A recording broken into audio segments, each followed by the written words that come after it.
When did we learn that rest was something that we had to earn? Somewhere along the way, we started praising women who pushed through and punishing women who paused. And now we're a society filled with women who are burnout, exhausted, overstimulated, and we're disconnected from what we even need. So, today I want to take a few moments to invite you to shift how you think about rest. This isn't about laziness, and I want you to view this and look at this as, could this be your medicine? Rest isn't weakness, it's wisdom, especially in midlife. But before we dive in, if this already speaks to you, I have a free guide called 5 Strategies to Make Yourself a Priority. It's full of gentle, doable shifts to help you stop putting yourself last. I put it in the link below in the description so you can grab it there. Sacred rest, I love to call this sacred rest because it's more than sleep. It's that kind of replenishment that nourishes us from the inside out. It's permission, not performance. It's practice, not perfection. And in Reclaim You, I talk about the 7 types of rest with women, and the clients and I really talk about these different types of rest and what can best match what you need. So, those are things like physical rest, not just talking about sleep, but stretching or movement, mental rest, pausing constant thought loops, or reducing that decision fatigue. It could be sensory rest where you're turning down the noise, the lights, the notifications on your phone. It could be emotional rest. These are safe spaces where you don't have to perform or fix anything. It could be creative rest where we really tap into inspiration and imagination, beauty, not just tasks. Or social rest, time away from draining interactions or time with energizing people. And then finally, spiritual rest. It's a connection to purpose, faith, nature, stillness. So when I work with clients, we identify this craving for rest and we match it with the right kind of rhythm you're looking for.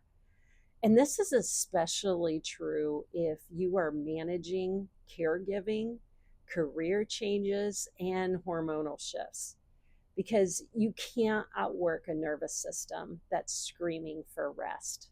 So, why does rest feel so hard?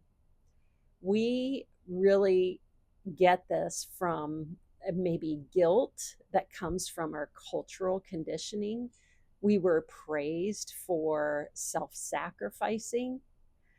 We could have been really starting to tie our identity is tied to productivity. We've been valued for what we do, not who we are. And It's Your Turn, I talked about this in there. And then the fight or flight overload. When your nervous system is stuck in survival mode, rest just feels unsafe, even when you need it most. And because rest isn't modeled or celebrated, we avoid it until we break.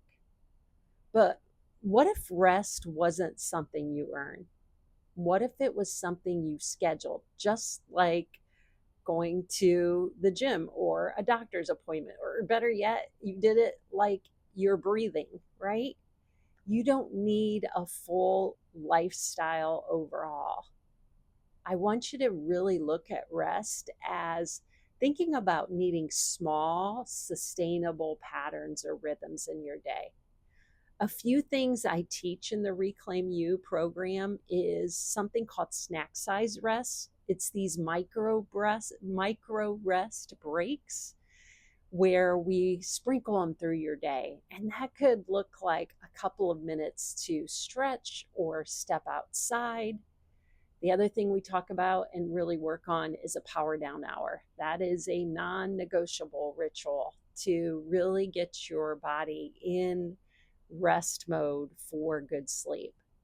And we also talk about protecting white space. I call this white space on your calendar. We put buffer zones in your day.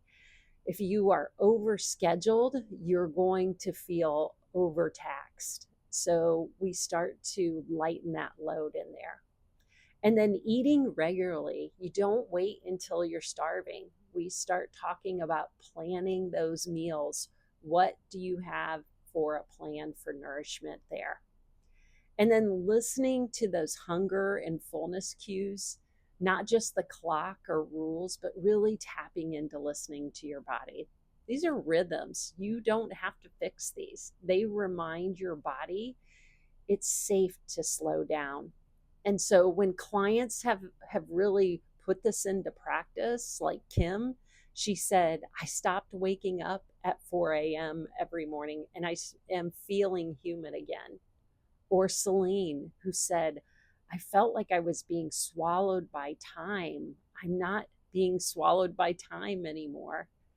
And Stephanie really said, I finally gave myself permission to do less. And somehow I felt more like myself.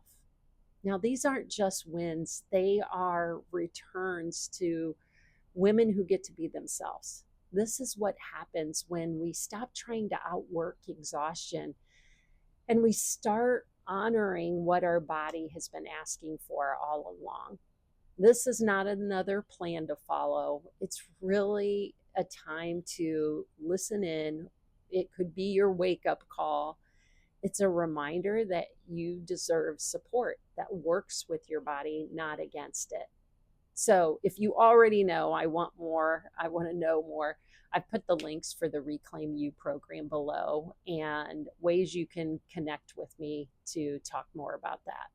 But for now, you don't have to start over. You just have to stop running past what your body is trying to tell you. So it's your turn to rest and rise.